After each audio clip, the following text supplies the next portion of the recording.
मतलब उनकी दुकान चलती रहनी चाहिए। मैं जी को माल भी गिरता है, तो माल चलाते हैं वो बैठेंगे तो बहुत ऊपर तक तुम्हारे घर की वो रोड से ना चक्कर मारा हुआ।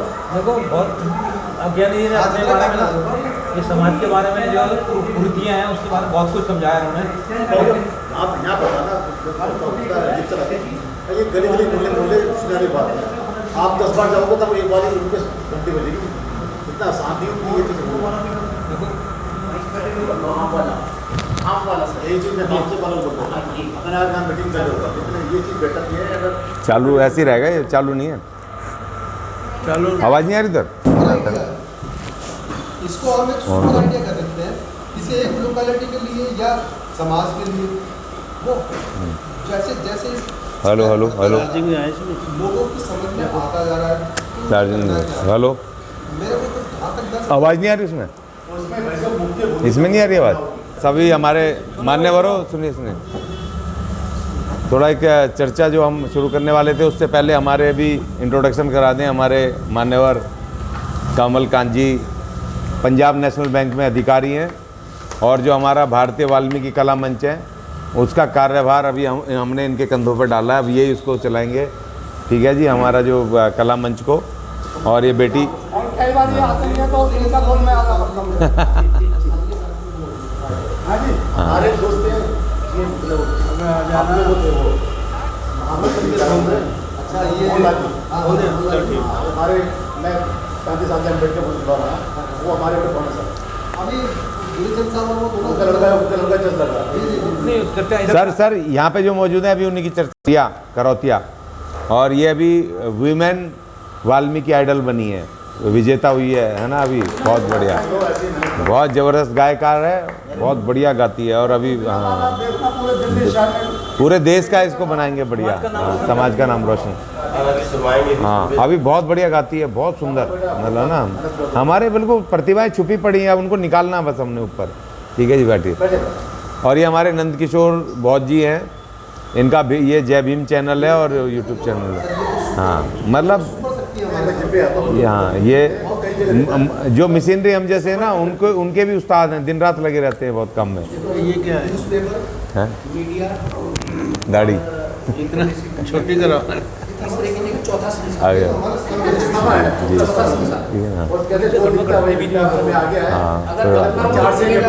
जी, इनके विचारों को आप एक बार देखिए। मैंने एक दो बार सर जी विषय परिचय हो रहा था थोड़ा सा। अच्छा सर देखिए, एक प्रोटोकॉल ये रहना चाहिए, जब चर्चा हो तो एक एक करके सबका नंबर आएगा। अब ये सामाजिक राजनीतिक हमारी चर्चा है मौजूदा उसके ऊपर। आज एक बड़ा दिन है जिस पे पेरियार साहब का जन्मदिन है, तो उस जन्मदिन पर हम इकट्ठा हुए हैं। आज हमारा वाल्मीकि युवक युवती परिचय सम्मेलन था, कई सारे लोग आए, उन्होंने अपनी बात रखी जो उनका समाज का तकलीफ़ भी है। बच्चों की शादियां हो जाएं तो उसमें उनकी तकलीफ़ है, और हो जाएं तो फिर समाज का हित और विकास भी है, क्योंकि जब दो परिवार मिलते हैं तो मजबूती होती है और एक परिवार बढ़ता है तो समाज की तरक्की होती है। और अगर हमारे माँ बाप नहीं मिलते तो शायद हम भी नहीं पैदा होते हम सबके। तो इसीलिए ये तो सिस्टम है प्रकृति का, और हमारे समाज को विकास के रास्ते पर ले जाने के लिए पढ़े लिखे बच्चों का मिलना बहुत ज़रूरी है। बड़े पढ़े लिखे परिवारों का, पढ़े लिखे समाज सेवकों का मिलना ज़रूरी है। तो आज का सेशन अब हम अपना सामाजिक और राजनीतिक और कॉन्स्टिट्यूशन पे ख़ास तौर पे जो हम संविधान चालीसा हमारा मूवमेंट है जिसको हम चलाते हैं, संविधान खतरे में है और संविधान को बचाने के लिए हमने संविधान चालीसा पिछले साल से एक मूवमेंट शुरू किया था जंतर मंतर से 14 मई से। और हमने भारत सरकार को मेमोरेंडम भी दिया था, 25 सूत्री मांग पत्र भी दिया था, और सरकार को ये भी कहा था कि भारत के संविधान को लागू करो, इसको तोड़ने की बजाय इसको लागू करो। और वो मूवमेंट हमने पूरे देश में, पंजाब में, महाराष्ट्र में, जहाँ लोगों ने बुलाया, उसके बाद इतना तीव्र हो गया था वो, तो बहुत बार मुझे भी जाना मुश्किल हो गया, क्योंकि आर्थिक भी प्रॉब्लम होती है और वैसे भी बहुत सारी जगहों पे जाना संभव नहीं होता। क्योंकि संविधान के बारे में हमने एक पुस्तक निकाली, 40 अनुच्छेद जो भारत के संविधान के मुख्य मुख्य अनुच्छेद हैं, जो उसकी आत्मा है संविधान की, उनको हमने हिंदी में लिख करके प्रचारित किया।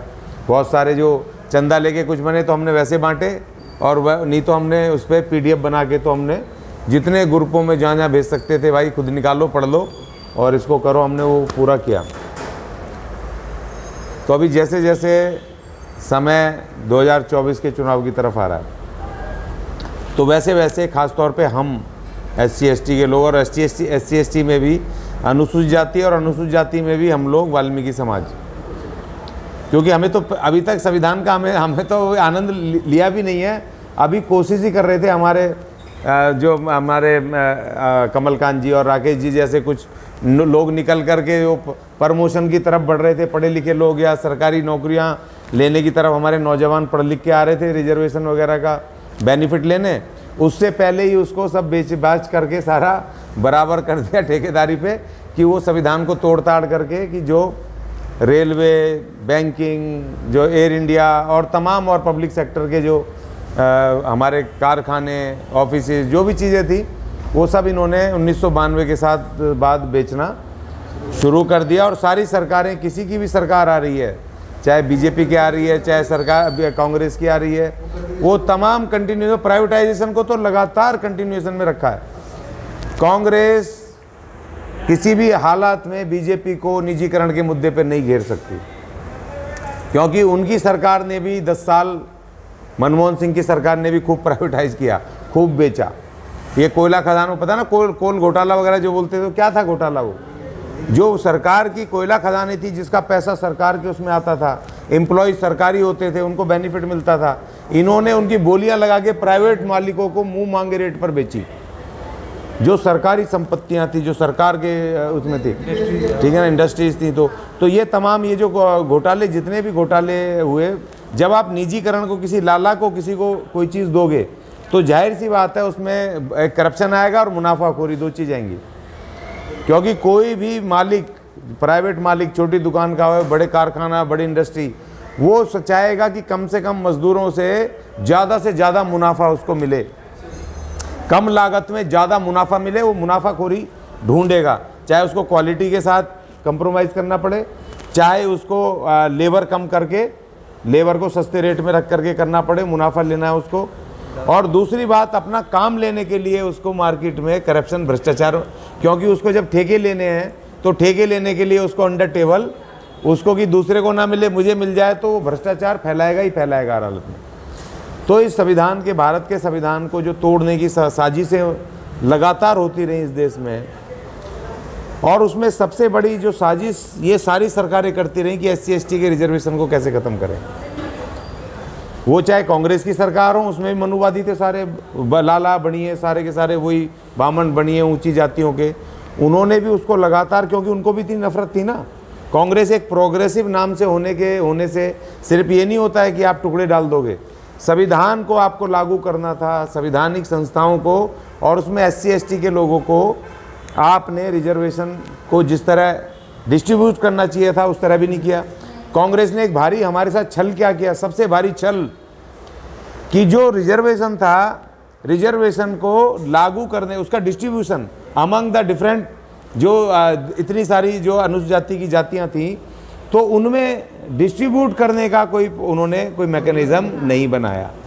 जो जिस जाति को, एक जाति को जो शाणी होती चली गई, जिसको पता चलता चला गया, और वही जिसको पता है उसी को मिलता चला गया। सरकार ने अपनी ड्यूटी नहीं निभाई कि अगर 100 पोस्टें रिजर्व अगर निकली हैं, तो वो अगर 36 जातियाँ, जो शेड्यूल जितनी जातियाँ हैं शेड्यूल लिस्ट में, उनके सामने इक्वल डिस्ट्रीब्यूट हो, उसके सारे उसमें 2-2, 5-5, 7-7 सारी जातियों में से लोग उसमें नौकरी पर रिजर्व कोटे से आए। ये सबसे बड़ा छल कांग्रेस ने हमारे साथ किया, जो लोगों को नहीं पता। लोगों को तो लगता है एक प्लॉट दे दिया या कोई और नौकरी फोकरी पक्की कर दी, बस कांग्रेस ने बहुत बड़े तीर मार दिए। भाई एक 25 गज के प्लॉट के लिए हमने 70 साल कांग्रेस को आंख मूंद के राज करवाया इस देश में। करवाया कि नहीं करवाया? वो 25 गज का प्लॉट ही पूरा नहीं हुआ, बताओ 70 साल के उसमें, जबकि उसको उसकी ड्यूटी लगाई थी भारत के संविधान ने।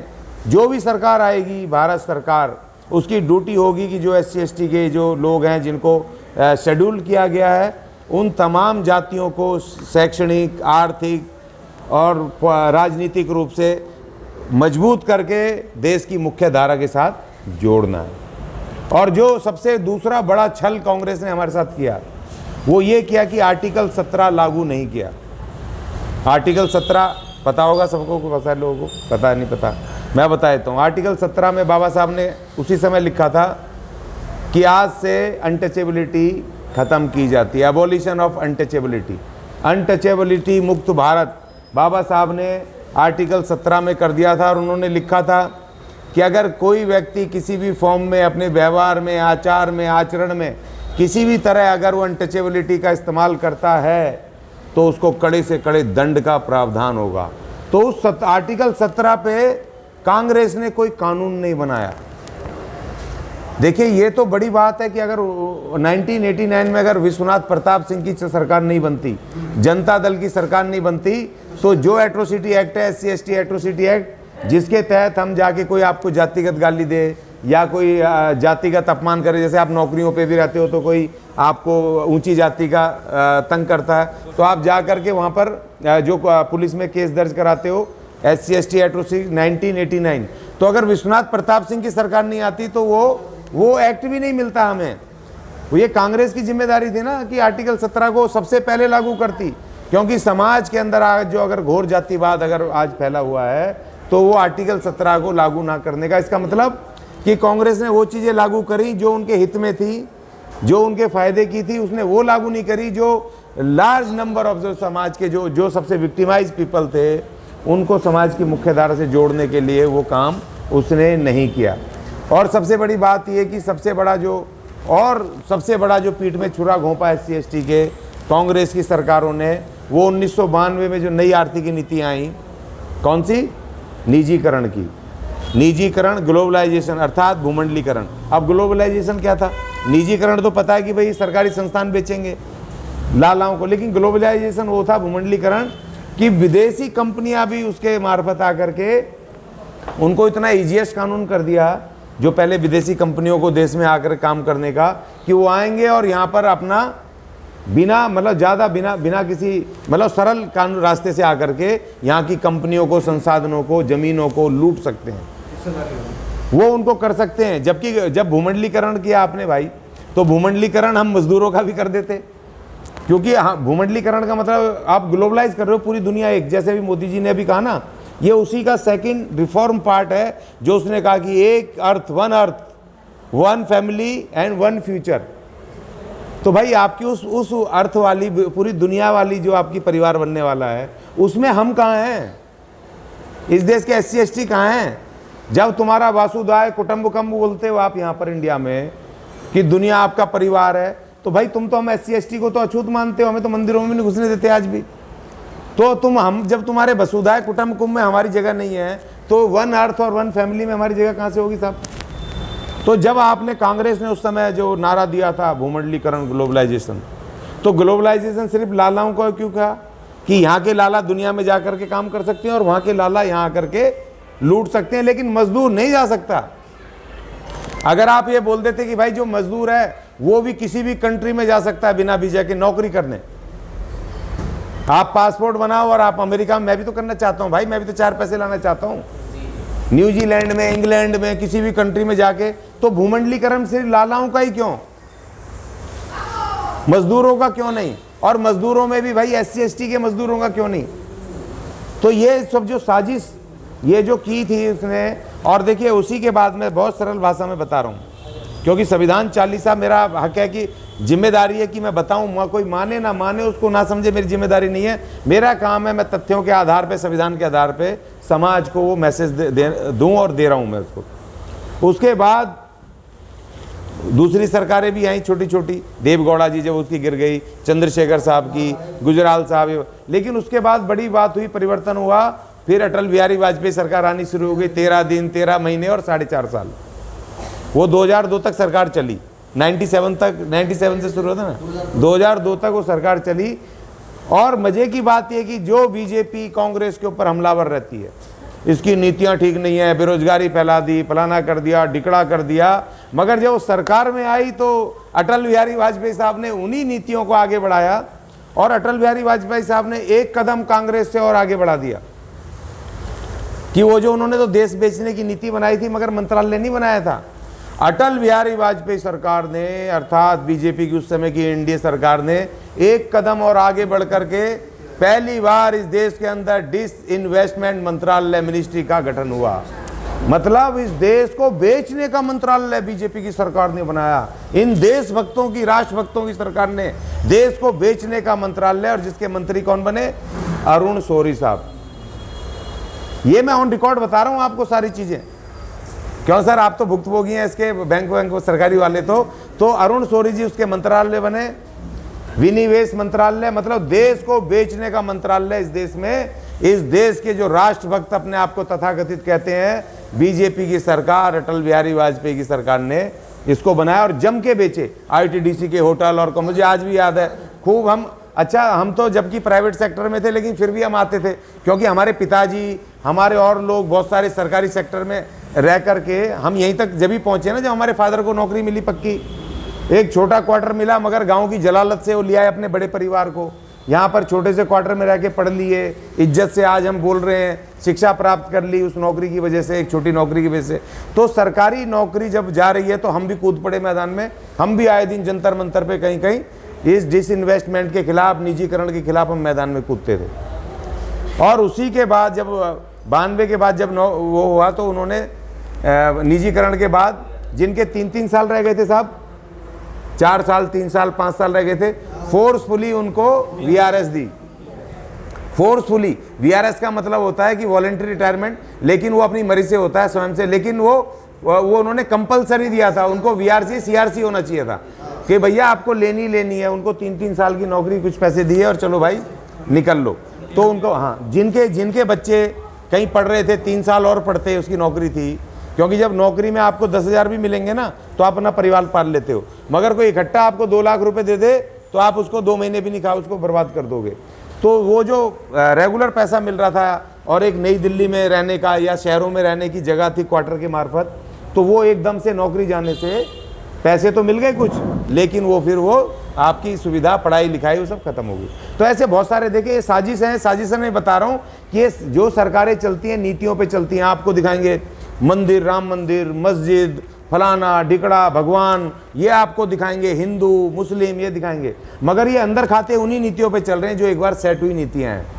और फिर उसके बाद सरकार जाने के बाद अटल बिहारी वाजपेयी, मैं आपको कर्म के साथ बता रहा हूँ, क्योंकि ये समझना पड़ेगा। अगर आपको अपने कौम को बचाना है, अगर इस संविधान को बचाना है, आपको समझ होनी चाहिए कि सरकारें हमारे साथ क्या छल कपट करती रहीं संविधान के विरुद्ध।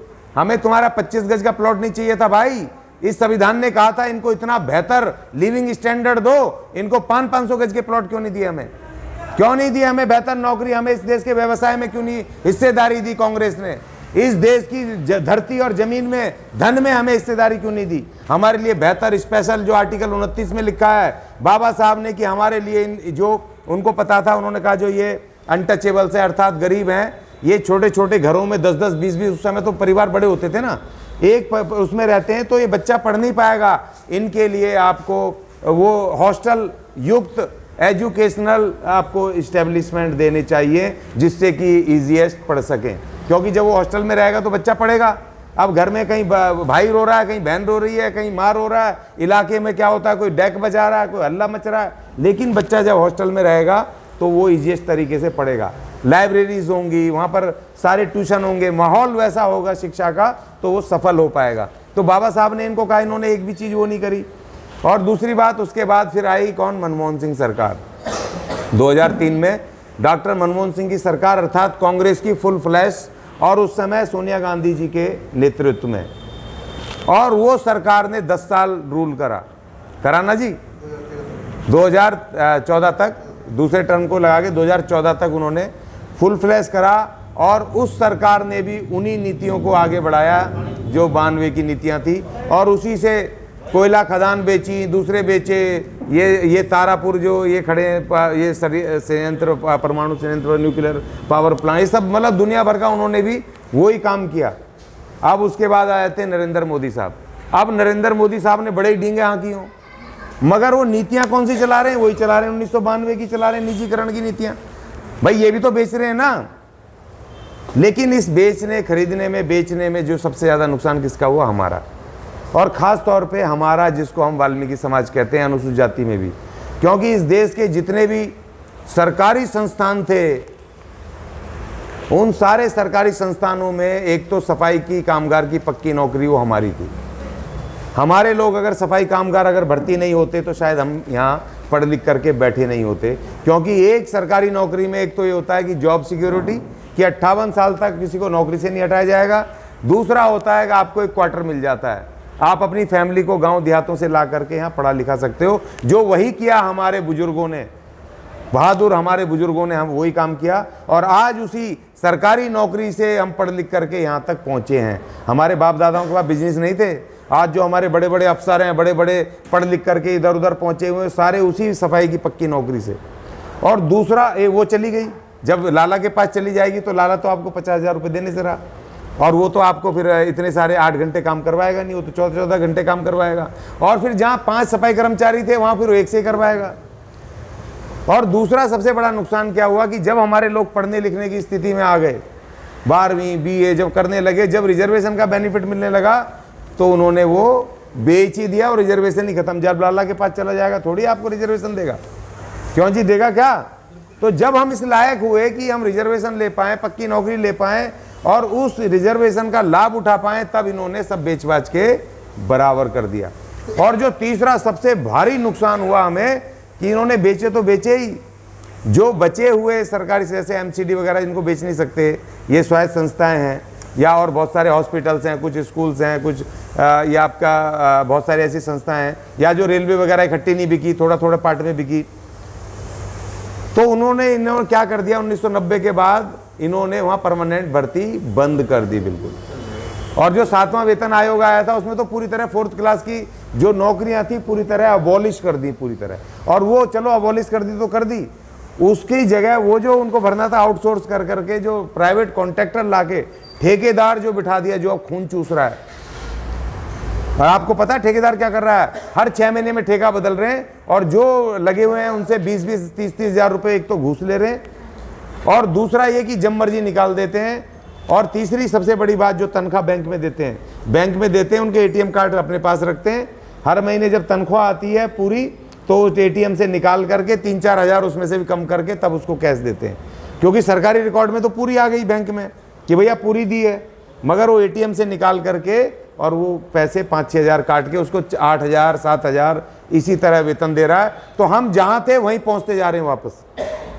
जिस गंदगी से इस पढ़ाई लिखाई की वजह से थोड़ा बहुत आए भी थे, सरकारी पढ़ाई लिखाई या सरकारी नौकरी की वजह से, तो वो इन सरकारों ने देख लिया कि भाई ये आखिर आ कहाँ से रहे, क्योंकि इस देश की धरती हमारे पास नहीं, इस देश के व्यापार हमारे पास नहीं, इस देश की संपदा में हमारे पास कोई अधिकार नहीं था, सिर्फ ले दे के एक पक्की नौकरी हमारी 4th क्लास की थी, जिसकी वजह से जो हमारे बाप दादे लगे उन्होंने अपने सारे बच्चों को, ज़्यादातर बच्चे पढ़ा लिखा करके आज जो हमारी ये जो पीढ़ी है हमारी उम्र की, वो उसी नौकरी की बदौलत है जिसकी बदौलत आज हम यहाँ पर बैठे हुए हैं। ऐसे लाखों लोग हैं जो उससे निकले उस नौकरी की बदौलत। तो इन्होंने देखा कहाँ से, तो ये सारे के सारे ये इन्होंने हमारे साथ छल कपट की। अब ये समझने की बात है कि बार बार ये कांग्रेस बीजेपी ये ही क्यों आ जाते हैं सेंटर में, इसको भी समझना है। 2014 में जब कांग्रेस के विरुद्ध करप्शन का इन्होंने हल्ला मचा दिया चारों तरफ, याद है ना प्रचार, जब कांग्रेस से लोगों का मोह भंग हो गया तो इन्होंने क्या कहा, हिंदूवादी नेता इसको मोदी जी को कर दिया। और क्या नारा दिया उस समय, बीजेपी का नारा याद करो वीडियो डाल करके, कांग्रेस मुक्त भारत। क्या आज 2024 के चुनाव में बीजेपी जा रही है, क्या आज वो नारा सुना है किसी बीजेपी वाले से? कांग्रेस मुक्त भारत का नारा सुना है? जब आप 2024 में कांग्रेस मुक्त का नारा लगा रहे थे तो 2024 के उसमें क्यों नहीं लगाओगे तो कांग्रेस मुक्त का नारा? क्योंकि इनको पता है कि अब लोगों का मोह मोदी से भंग हो गया है, बीजेपी से भंग हो गया है, कहीं इस देश के बहुजन इस सत्ता में ना आ जाएं, इसलिए वापस कांग्रेस को, क्योंकि कांग्रेस और ये दोनों एक ही चीज हैं, अब कांग्रेस को ला रहे हैं। और कांग्रेस को अब कह दिया कि अब बीजेपी हटाओ देश बचाओ, अर्थात कांग्रेस बीजेपी मुक्त भारत, वही नारा उन्होंने दे दिया, सत्ता ट्रांसफर। तो भारत के संविधान को तोड़ने वाले आज कह रहे हैं संविधान को बचाएंगे। भाई तुमने तो तोड़ा ना, तुमने और कांग्रेस ने अपने टाइम पे 100 से ज्यादा करीब 105 संशोधन भारत के संविधान में किए, गैर जरूरी संशोधन, जिन संशोधनों की जरूरत भी नहीं थी, वो संशोधन करके संविधान की आत्मा को, उसकी शक्तियों को खत्म किया, जो आज हमें समझ आ रहे हैं। संविधान को जब हम देखते हैं, अरे ये ऐसे संशोधन करने की क्या जरूरत थी। और आज ये दूसरी शक्ति जो है, जो तो खुले रूप से हिंदू राष्ट्र, अच्छा ये बीजेपी वाले कह रहे हैं हिंदू राष्ट्र, और हमारा कांग्रेस का युवराज क्या कह रहा है, हिंदुस्तान। तो भाई तुम तो एक ही बनाना चाहते हो ना इसको। और भारत के संविधान में क्या लिखा हुआ है, भारत के संविधान में लिखा हुआ है, भारत का नाम आर्टिकल पहले में कि भारत का नाम, इस देश का नाम क्या होगा, भारत का नाम होगा इंडिया, दैट इज भारत, और हिंदी में होगा भारत अर्थात इंडिया। उसमें तो हिंदुस्तान का ही नहीं लिखा हुआ। और हमारा कांग्रेस का युवराज, उसके हर भाषण देख लो। मैंने तो एक को कहा भी पत्रकार को, यार इससे एक बार भारत कहलवा दो तो मैं इसी को वोट दे दूंगा। वो अपने भाषण में कहीं भारत बोलता ही नहीं, हिंदुस्तान हिंदुस्तान। जबकि उनकी दादी मोहतरमा इंदिरा गांधी जी वो जय हिंद का नारा लगाती थी। और एक वो गाना है, सारे जहां से अच्छा हिंदोस्तान हमारा, हिंदुस्तान नहीं हिंदोस्तान हमारा। क्योंकि ये जो हिंद नाम पड़ा था वो सिंध से हिंद पड़ा था, क्योंकि सिंध का इलाका ना, सिंध घाटी का सारा, सिंध से हिंद पड़ा। तो अब इन्होंने हिंदू कर दिया उसको, जबकि हिंद के लोग बोले जाते थे हिंदुस्तान, ना कि हिंदुस्तान। तो ये इनकी सारी छल कपटी, इसको हिंदू राष्ट्र और हिंदुस्तान बनाना चाहते हैं। और जबकि हिंदू राष्ट्र और हिंदुस्तान में तो हमारा शोषण होता था। जब ये भारत का संविधान लागू हुआ, ये भारत अर्थात इंडिया बना, तभी तो हमारे रास्ते खुले शिक्षा के, तभी तो हमें न्याय मिलने लगा, तभी तो हम आगे बढ़े कि नहीं बढ़े सर। तो आज ये भारत का महान संविधान खतरे में है। और वो दोनों शक्तियां आज पूरी ताकत लगा रही हैं, दो गठबंधन बना लिए इन्होंने। और SC ST के लोगों को कह रहे हैं कि भाई तुम्हारे छोटे मोटे राजनीतिक संगठन है भी ना, तो हमारे पीछे आ जाओ, या तो इसमें आ जाओ NDA में, बीजेपी वाले में, या वो कांग्रेस वाले में जो तथाकथित इंडिया बनाया उसके पीछे आ जाओ। मतलब पीछे आ जाओ, नेता मत बनना। तुम प्रधानमंत्री नहीं, तुम्हारे नेतृत्व में चुनाव नहीं होगा, तुम नहीं होगे चेयरपर्सन, तुम नहीं बनोगे प्रधानमंत्री। अगर ये दोनों में से कोई गठबंधन जीता तो यही जनेऊधारी प्रधानमंत्री बनेंगे। ये उन्हीं नीतियों को लागू करेंगे जिन नीतियों ने हमारा सब कुछ लूटा है। तो भाई हम कब बनेंगे, हमारा नंबर कब आएगा। ये दो गठबंधनों में पूरा देश इन्होंने बांध के रख दिया। और हमारे जो SC ST के हैं वो इनके पीछे खड़े हैं जी, हम बिना शर्त दे रहे हैं समर्थन, बस हमें सांसद बन जाएंगे, 1-2 सीट मिल जाएंगे। तो सवाल ये कि जब ये देश की हमारा संविधान खतरे में है, और जो लड़ने वाले दोनों पक्ष वही हैं, एक मायावी पक्ष है कि मैं तुम्हारा हूं, लेकिन मायावी वही है मनुवादी, और दूसरे तो हैं ही खुले रूप से मनुवादी। अब दोनों वही लड़ रहे हैं, तो हमें कोई तीसरी शक्ति के बारे में सोचना चाहिए, नहीं सोचना चाहिए। अब भी आंख मूंद लें क्या, और 5 साल बर्बाद कर दें क्या। क्योंकि संविधान कांग्रेस के उसमें भी सुरक्षित नहीं है। कांग्रेस ही जननी है शुरुआत करने वाली केस के संविधान को। आज जो हमारे लोग ठेके पे मर रहे हैं, आज जो बेरोजगार हैं, आज जो हमारी शिक्षा छीनी गई है, वो नीतियां इस देश की कांग्रेस ने बनाई। चलो मैं मान लेता हूं कि चलो 1992 में नरसिंह राव सरकार थी, गांधी परिवार का उसमें हाथ नहीं था। लेकिन भाई साहब 2003 की सरकार बनी, मनमोहन सिंह की सरकार, उस समय तो गांधी परिवार के हाथ में ही था सारा। उस समय अध्यक्ष कौन थी कांग्रेस की, माननीय सोनिया गांधी जी। युवराज कौन थे उनके जनरल सेक्रेटरी, माननीय राहुल गांधी जी। और आपको याद होगा कि एक संसद के अंदर डॉक्टर मनमोहन सिंह कोई प्रस्ताव लेकर के आए थे, उसको राहुल गांधी ने उसको छीन करके फाड़ के फेंका था, याद है। तो हम कैसे मान लें कि भाई ये आदमी हमारे लिए काम करेगा, इन नीतियों को बदलेगा। और हम तब भी कह रहे हैं कि राहुल गांधी को हम 2 चीज कह रहे हैं, 2 बातें वो बोल दे, एक तो हिंदुस्तान की जगह भारत बोलना शुरू कर दे इस देश को, और दूसरा एक बार कह दे कि राहुल गांधी प्रधानमंत्री बना तो 1992 की निजीकरण की नीतियों को वो खत्म करेगा, तो हम राहुल गांधी के साथ खड़े हो जाएंगे। अगर ये दोनों चीजें नहीं कह रहा है तो इसका मतलब आंखें खुली आंखों से सामने कुएं में या खाई में कूदने की बात होगी। कहेगा कौन? वो हम कह रहे हैं, चिल्ला रहे हैं, और हम भी जाके चलेंगे, आपके साथ भी चलेंगे। तो बोला था नहीं, वो टाइम नहीं दे रहा ना। इतनी बार मैंने उसको उसके ट्विटर पे उसको लिख दिया, उसके फोन किए मैंने कांग्रेस ICC इनके कहने के बाद कि एक हम डेलीगेशन, हम चाहते हैं कि राहुल गांधी को मिलकर के ज्ञापन दें। इनकी बात सही है, क्योंकि हो सकता है उसके सलाहकार ना बता रहे हो। हमारी पीड़ा है, हम एक डेलीगेशन चलेंगे। मैंने प्रियंका गांधी से कोशिश की फ़ोन किए, उसके वहाँ वो पिए, वो टाइम नहीं दे रहे हैं। ट्विटर पे दोनों भाई बहन को लगातार लिखा ऑन रिकॉर्ड है। ईमेल पे मैंने कांग्रेस के डाला कि भाई हम SC/ST के अर्थात वाल्मीकि समाज भारी संख्या में है और हम वाल्मीकि समाज अपने उस पे इश्यूज़ पे आपसे मेमोरेंडम देना चाहते हैं, मिलना चाहते हैं, और एक डेलीगेशन लेके उन्होंने कोई टाइम नहीं दिया अभी तक। और एक और कोशिश करेंगे, ऐसा नहीं कि हम जो लोग कांग्रेस से हमारे जुड़े हैं, हम नहीं चाहते कि वो इस तरह से हमारे कहने से छोड़ें। कोई बात नहीं, आप जुड़े होते हैं, आपकी आस्थाएं, हम आपके नेतृत्व में वहाँ कांग्रेस मुख्यालय भी चलेंगे और बोलो, वहाँ जाके भी हम कांग्रेस को बोलेंगे भाई हम आए हैं, हमारी सुनो। हमें दो चीज़ पे विश्वास दिला दे राहुल गांधी और कांग्रेस कि अगर 2024 में हम कांग्रेस को सपोर्ट करेंगे, भारत इंडिया को सपोर्ट करेंगे इनके उसको, तो कांग्रेस को गारंटी देनी पड़ेगी कि वो निजीकरण की नीतियों को बदलेंगे, ठेकेदारी को खत्म करके हमारे लोगों को पक्का करेंगे, और ये युवराज इसको हिंदुस्तान ना बोल के भारत बोलेगा, इसके सही नाम से बोलेगा। सर कांग्रेस तो काफी टाइम रही है सत्ता में, अब तक रही है, और उनके दोष सारे बताए आपने इस लंबी चर्चा के दौरान। मैं इसमें ये जानना चाहूँगा, क्या हम उनसे जद्दोजहद और जिरही करते रहेंगे अपने हक हकूक़ के लिए, अपने अधिकारों के लिए, तो ऐसे समय में जहाँ अपने लोग गटर में सफाई कर्मचारी के रूप में हमारे लोग ज़्यादातर होते हैं वहाँ पर दम तोड़ दें, कौन से डिजिटल इंडिया के अंतर्गत? दूसरी बात, क्या हम अपनी सरकार खुद नहीं ला सकते? देखो, पहला सवाल आपने जो कहा ना, ये अपने आप में एक बड़ी सवाल है कि इतने साल 70 साल एक छत्र हमने केंद्र में कांग्रेस को सपोर्ट किया और राज्यों में भी किया। वाल्मीकि समाज के तो आज तक भी हमारे मास्टर जी जैसे बहुत सारे मिल जाएंगे बुजुर्ग कि हम कट्टर कांग्रेसी हैं या खानदानी कांग्रेसी हैं।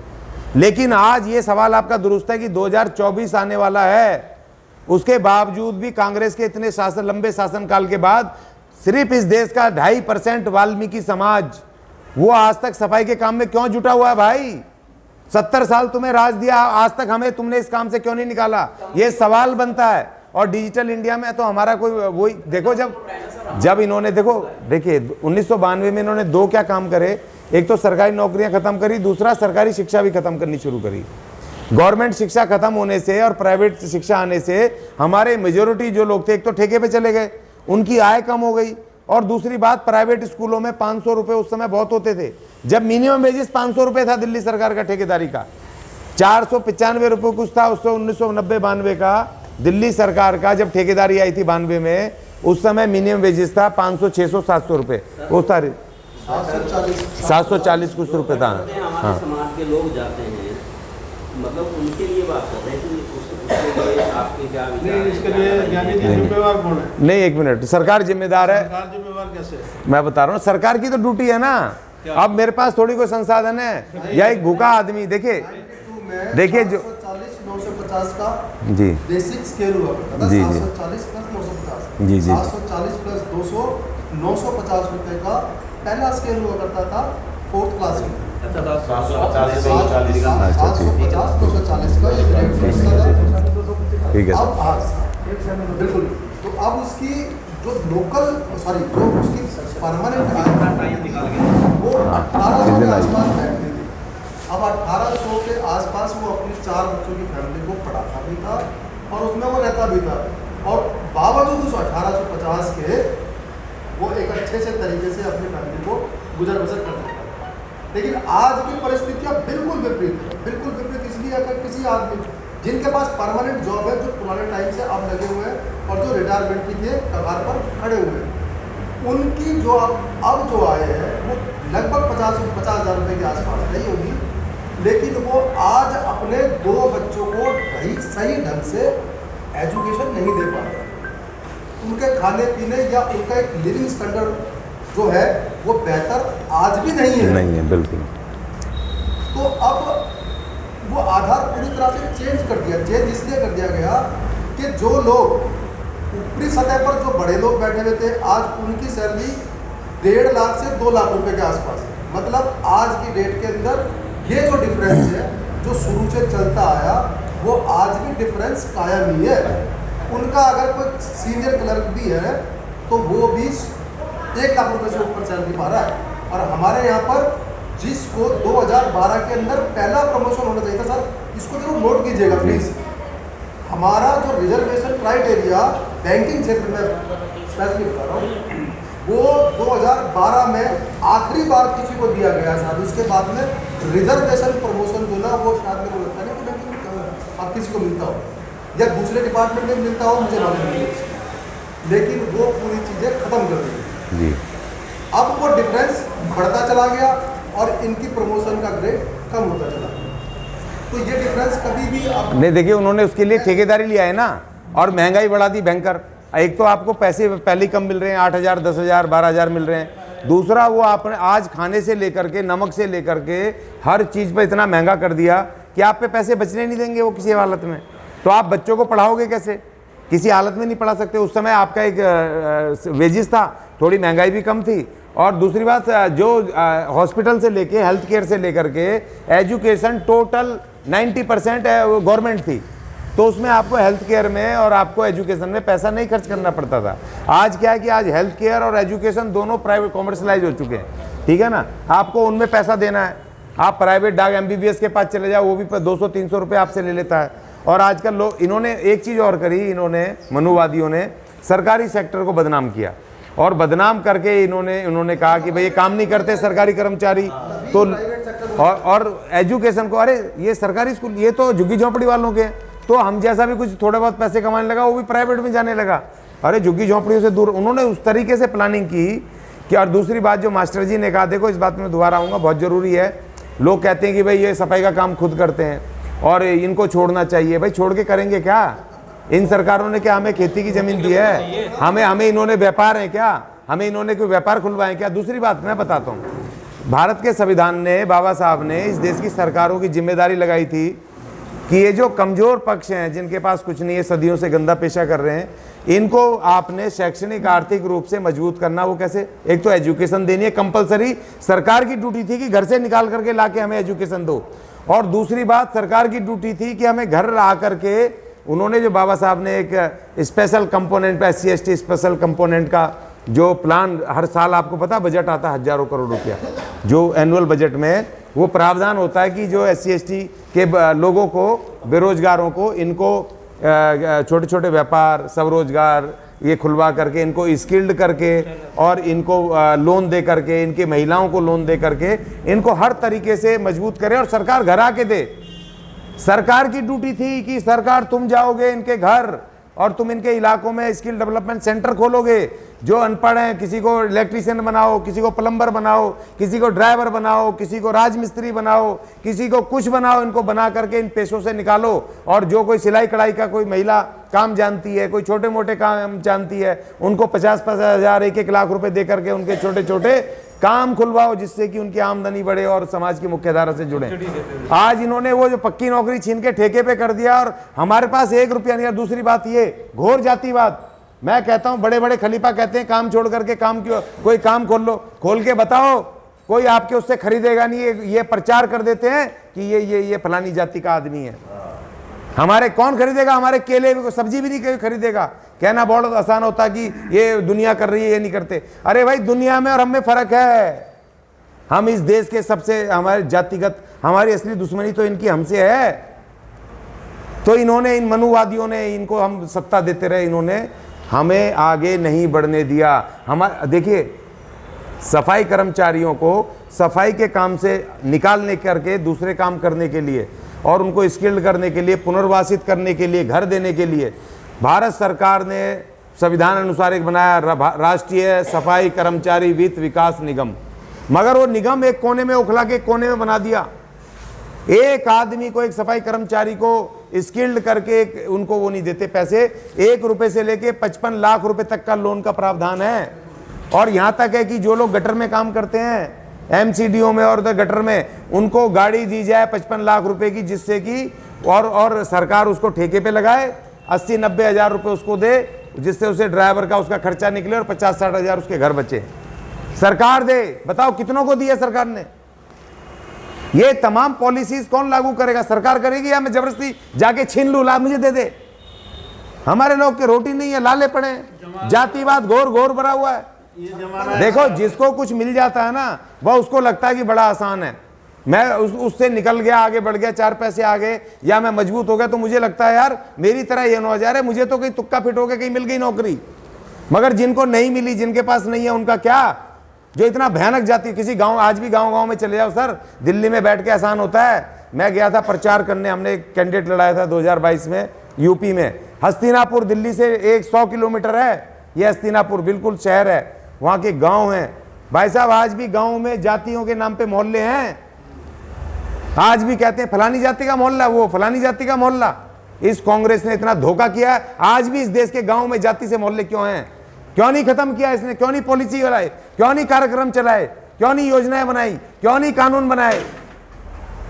क्यों इस देश के अंदर आज भी जाति के नाम पे मोहल्ले हैं? और दिल्ली में ले लो, हरिजन बस्ती, फलानी ये बस्ती, वो बस्ती, मैं दिखाता हूं चलो दिल्ली में। जब इस देश में हरिजन नाम बैन हो गया, इस देश में जातिगत नाम बैन हो गए, तो दिल्ली की कॉलोनियों में भी आज ये सब हरिजन वगैरह क्यों लिखा हुआ है? किसकी ड्यूटी है बदलने की? मैं बदलूं अपने हाथ से? सर ये सारी चीजें सर और किसने चलाई है? सरकारी खाते में है सर। वो तो बनने के बाद खाते में। नहीं तो फिर सरकार की ड्यूटी है, बदले उसको। जब एक कानून बनता है तो सरकार की ड्यूटी होती है।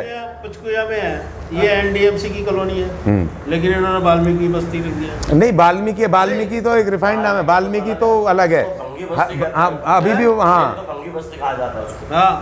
तो वो जाति के नाम से क्यों है भाई? सरकार ने थोड़ी रखा है, सरकार ने रखा है। सरकार कागज में चेंज करके प्रचार करना चाहिए प्रॉपर, और उसका नोटिस लगाना चाहिए जगह जगह पर, उसके बोर्डों पर कि इस बस्ती का नाम ये है और जो इस नाम से पुकारेगा वो दंड का अपराधी, दंड का वो हकदार होगा।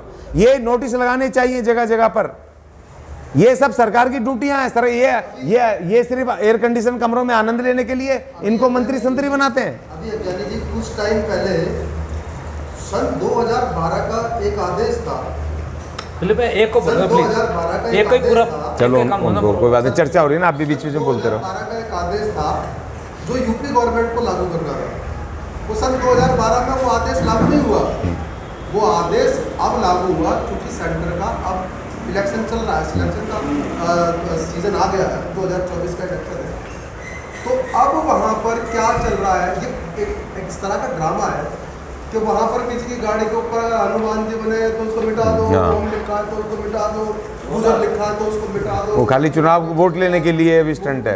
ये सारी चीजें, लो जी कहो, ये सारी चीजें अगर ये सारी चीजें यदि उस वक्त में सरकार जब कॉलोनियाँ बसा रही थी, आज भी तो सरकार अपने तरीके से सब जगहों का नाम चेंज कर रही है। कोई प्रयागराज कर देता है, कोई अगर किसी मोमडन के नाम पर कोई बस्ती है तो उसका नाम मिटाकर जय हिंद कर देता है। तो ये सब जब चीज़ें वहाँ चल रही थी तो क्या ये वाल्मीकि बस्ती का नाम वहाँ पर उनको बदलना नहीं चाहिए था? जबकि जब हरिजन और वाल्मीकि सब चीज़ शब्दों पर, जो हरिजन शब्दों पर, बंगी शब्दों पर जब बैन हो गया है तो फिर ये वहाँ पर क्यों नहीं गए? वहाँ पर सरकार की अपनी ड्यूटी, सरकार की मॉरल ड्यूटी, सरकार की ऑफिशियल ड्यूटी बनती है कि वो ऐसी जगहों पर विजिट करे जहाँ पर इस तरह की चीज़ें पुलिस किस काम आती है? पुलिस उनका यही तो एक सीधा साधन है जो जाकर वहाँ पर एलजी है, कलेक्टरेट है, वो क्या करते हैं? वो यही तो उनका काम क्या है? बेसिकली उनका यही तो काम है कि वो सरकार को अपनी सही रिपोर्ट प्रस्तुत करें कि वो क्या कर रहे हैं। अब ये दुनिया भर के तमाम, अब किसी के वहाँ पर प्रयागराज किया, लखनऊ को ख़त्म करके यहाँ पर हमारे ही जाकिर हुसैन कॉलेज को बदल कर दूसरा नाम रख दिया गया। उधर पर क्या बोलते हैं उसको, साउथ दिल्ली के अंदर बहुत सारी जगहों पर चेंजेस हुए हैं, हुआ है। तो फिर क्या ज़रूरत है? इनको ये नहीं बदलना है क्या? और अगर कोई चीज़ करते हैं तो फिर वो इस जनता को, इस लोगों को अवेयर क्यों नहीं करते कि हमने ये सारे प्रोग्राम तय किए हैं आपके लिए? हमारे समाज के 131 मेंबर बैठे लेकिन कोई बोल दे रहा नहीं, जो बोलेगा देश तोड़ जाएगा। देखिए जो बोलेगा देश तोड़ जाएगा, वो पार्टी से निकाल देंगे। भाई देखिए, पार्टी मैं पार्टी पॉलिटिक्स में तो दखल दूंगा नहीं, लेकिन हाँ अपने विचार जो मेरे स्वतंत्र रूप से मेरे अपने विचार हैं, मैं किसी का विरोध नहीं कर रहा। मैं एक सीधी मांग कर रहा हूँ जो संवैधानिक रूप में हमारे लिए बनती है, हमारा हक अधिकार है। जहाँ संविधान की बात आएगी वो हम सबके लिए, वो हमारे सबके लिए नहीं, हिंदुस्तान के हर प्रत्येक नागरिक के लिए है, चाहे वो किसी भी जाति का हो। उससे हमारा कोई मतलब नहीं है। जो हमारा विचार है, मेरे को बोलने की आज़ादी संविधान ने दी है, मुझे बोलने का हक है। मैं अपने तरीके से अपनी बात रखने का पूरा हक रखता हूँ। तो मेरी ये बात है, मैं अज्ञानी जी आपके माध्यम से, लोगों के माध्यम से, समाज के माध्यम से उस सरकार को, जो गूंगी बहरी सरकारें बैठी हैं, जो 70 साल से अपना राज कर रही हैं, कभी कांग्रेस, कभी बीजेपी, कभी कांग्रेस, कभी बीजेपी, ये लोग बैठे तो हैं लेकिन इन्होंने इतने सारे प्लान बनाए, किसी एक आदमी को भी अवेयर किया उसके बारे में कि ये मेरा प्लान है। जब आप प्लान बनाकर एक रद्दी के टोकरे में वहाँ डाल दोगे और सरकार लोगों को पता नहीं लगेगा तो क्या प्लान है वो? आपको अपने तरीके से सरकारें चलानी है, विपक्ष आपका अपना हो जाता है, पक्ष आपका अपना हो जाता है, तो मरता कौन है? आम आदमी, हम जैसे लोग ही तो मरते हैं। आज पूरी तमाम दुनिया भर के जो हमारी जो इंडस्ट्रीज़ के अंदर बहुत उपजाऊ लोग माध्यम थे हमारे देश के, जो पैसा कमा कर दे रहे थे, ऐसे उद्यम जो ना उनको उठाकर एक एक करके 56 उद्यम जो ना हमारे बेच दिए गए। उनके अंदर जितने उद्योग के अंदर लोग लगे हुए थे वो लोग बेरोजगार हो गए, उनको पैसे दे दिए, चाहे भले ही पैसे दिए हों। उस पैसे का क्या किया उन लोगों ने? उस पैसे का क्या हुआ? उस पैसे का 4 दिन के अंदर वो पैसे खत्म हो गए। आज वो लोग बेचारे ठेकेदारों के पास अपना समय गुजार रहे हैं और ठेकेदार गुलामी करवा रहे हैं उनसे। आज भी देखो, किसी भी ठेकेदार के पास आप किसी लड़के को किसी आदमी को रिकमेंड करके भेज दो, वो आदमी कहेगा भाई ठेका है, देखो जी मेरे पास तो 20 आदमी पूरे हो गए, मेरा एक माध्यम है, मैं उस माध्यम से आपके किसी बच्चे को लगा दूंगा, 50,000 रुपये लगेंगे। 4 महीने के बाद में वो ठेकेदार उस बच्चे को निकाल देता है। 25,000 रुपये के हिसाब से उसको सैलरी देनी होती है, 17,000 रुपये के हिसाब से उसको पैसे देता है। 17 दूनी 34 और 68,000 रुपये उसको पकड़ाता है और 50,000 रुपये एडवांस में ले लेता है। 28,000 रुपये में 4 महीने काम करवा लेता है उससे। तो ये इसका एक सही आदमी का शोषण है या नहीं है? अगर उस आदमी को उसको बढ़ावा दिया जाए, उसके काम को देखा जाए और उसको आगे अच्छा प्रोत्साहन दिया जाए, तो क्या लोग यहाँ पर काम करने वाले नहीं है? हिंदुस्तान कांग्रेस और बीजेपी दोनों मनुवादी हैं। ये दोनों ही मनुवादी हैं, दोनों ही मनुवादी हैं भाई, दोनों ही सिक्के के 2 पहलू हैं, अपने तरीके से काम कर रहे हैं। तो चाहते नहीं है कि हम 86% को 15% राज कर रहे हैं। कमाल की बात हुई है। ये आप करा रहे हो, मैं करा रहा हूँ, वो कर रहे हैं, उनका कसूर थोड़ी है, कसूर तो हमारा है, कसूर हमारा है। हम एक छत्र हो नहीं सकते, इस बात का वो पूरा फायदा उठाते हैं और वो एक छत्र होने नहीं देंगे। जब तक सत्ता उनके हाथ में है, वो हमें कभी भी एक छत्र नहीं होने दे सकते। जिस दिन वो हम एक छत्र होंगे, उनको पता लग जाएगा, उनको पता लग जाएगा कि सरकार आपने उत्तर प्रदेश में बहन मायावती का राज देखा था आप सबने। हिंदुस्तान तो छोड़ दीजिए, भारत को तो छोड़ दीजिए, पूरे